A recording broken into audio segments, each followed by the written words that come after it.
विमल पोलो जुबा केसरी, हर पल मनाओ केसरी त्योहार। कांग्रेस पार्टी के हिंदू धर्म गुरु के तौर पर जाने जाते थे, लेकिन उसके बाद आपको पता है बीजेपी में शामिल हो गए या प्रधानमंत्री मोदी के समर्थक बन गए।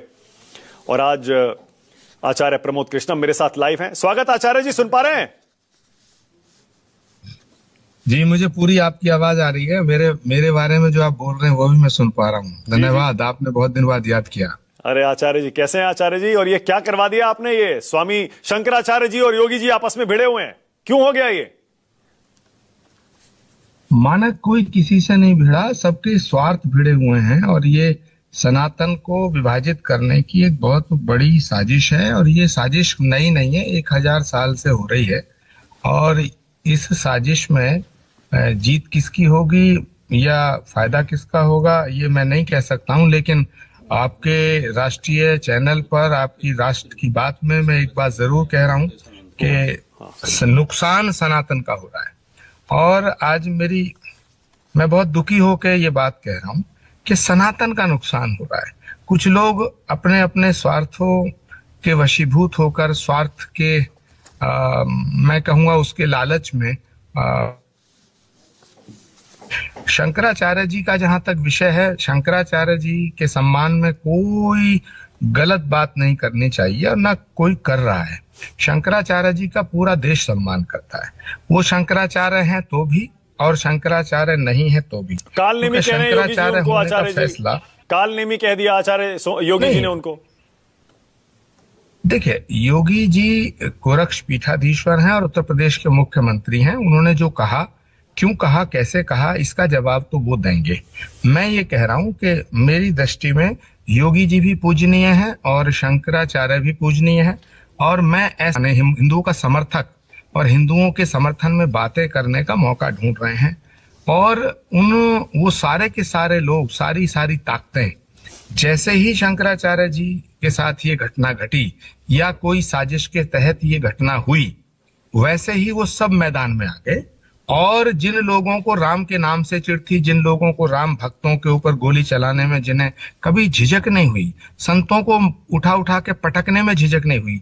अभी मुक्तेश्वरानंद जी के साथ में था, 2015 की घटना है, 23 और 24 अगस्त की थी शायद, रात को 23 सितंबर की थी। 23 सितंबर की रात को कितना दौड़ा के पीटा गया।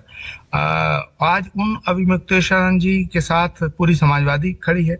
कांग्रेस पार्टी ने राष्ट्रीय कार्यालय में अपने प्रेस कॉन्फ्रेंस करी। और सारी की सारी पार्टियां जो ये सोच रही हैं कि भाई अगर सनातन डिवाइड नहीं हुआ तो तुम 2027 का चुनाव नहीं जीत सकते। आचार्य जी, तो कोई ना कोई बहाना। आचार्य जी, वो तो ठीक है, चलिए आपने आरोप लगा दिया, राजनीतिक दल ये कर रहे हैं, पर 18 जनवरी की घटना पर आप कुछ नहीं कह रहे। वीडियो सारे के सारे वायरल हैं, किस तरह से घसीटा है वहां पर उनके शिष्यों को। मानक मैं कह रहा हूं कि एक विषय है मर्यादा का, शंकराचार्य की पीठ की एक मर्यादा है। दूसरा विषय है उत्तर प्रदेश की जनता और उसकी सुरक्षा के दायित्व का, मेला संपन्न कराने का। जिला पुलिस प्रशासन ने शंकराचार्य जी के शिष्यों पर अगर लाठीचार्ज किया, उनके साथ दुर्व्यवहार किया, उनके खिलाफ कार्रवाई होनी चाहिए।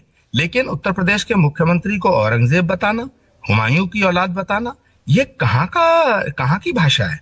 शंकराचार्य जी से मैं प्रार्थना करता हूँ कि वो ऐसी भाषा का प्रयोग। अच्छा, कम से कम आचार्य जी आपने ये तो क्लियर कर दिया, आप उनको शंकराचार्य जी कह रहे हैं, आपने ये साफ कर दिया कि आप उनको शंकराचार्य मानते हैं, उसमें कोई दिक्कत नहीं है। नहीं, देखिए, शारदा और ज्योतिष मठ के शंकराचार्य दोनों पीठों के पूज्य स्वामी स्वरूपानंद जी महाराज थे। आज वो यहाँ नहीं है, साशरीर नहीं है, उनका गोलोकवासी हो गए हैं, साकेतवासी हो गए हैं। तो शंकराचार्य जी ने अपने उत्तराधिकारी के रूप में दोनों पीठों पे 2 महात्माओं को नियुक्त किया। हाँ। एक स्वामी सदानंद जी को, एक स्वामी अभिमुक्तेश्वरानंद जी को। हाँ। लेकिन स्वामी अभिमुक्तेश्वरानंद जी का जब पट्टाभिषेक हो रहा था तो सुप्रीम कोर्ट ने उस पट्टाभिषेक पर रोक लगा दी। हाँ। अब यह विषय अदालत का है, लेकिन मेरी नजर में स्वामी अभिमुक्तेश्वरानंद भी वंदनीय है, लेकिन वो जैसी भाषा का प्रयोग कर रहे हैं। मैं शंकराचार्य जी से न्यूज 24 के माध्यम से माना का एक अपील करना चाहता हूं कि वो अपनी बात कहें और वो अगर योगी आदित्यनाथ जी से लड़ना चाहते हैं लड़ें, लेकिन किसी राजनीतिक दल के खिलौने ना बने। ठीक है, बहुत बढ़िया। एक सवाल और आचार्य जी, एक सवाल और पालकी में बैठकर वो स्नान करने जाना चाहते थे, प्रशासन ने रोक दिया। ये कहा कि आपको शंकराचार्य का प्रोटोकॉल नहीं दे सकते, 50 मीटर पैदल चले जाइए। कौन गलत था इसमें आचार्य जी? मानक साधु तो सरलता का नाम है, सादगी का नाम है, हैं? क्षमा बड़न को चाहिए, छोटन को उत्पात, का विष्णु को घट गयो जो भृगुमारी लात। हम तो वशिष्ठ के शिष्य, हम तो वशिष्ठ के वंशज हैं, जिन्होंने अपनी हत्या का षड्यंत्र करने वाले महर्षि, अपने ब्रह्म ऋषि बाद में बने ऋषि विश्वामित्र को क्षमा कर दिया था।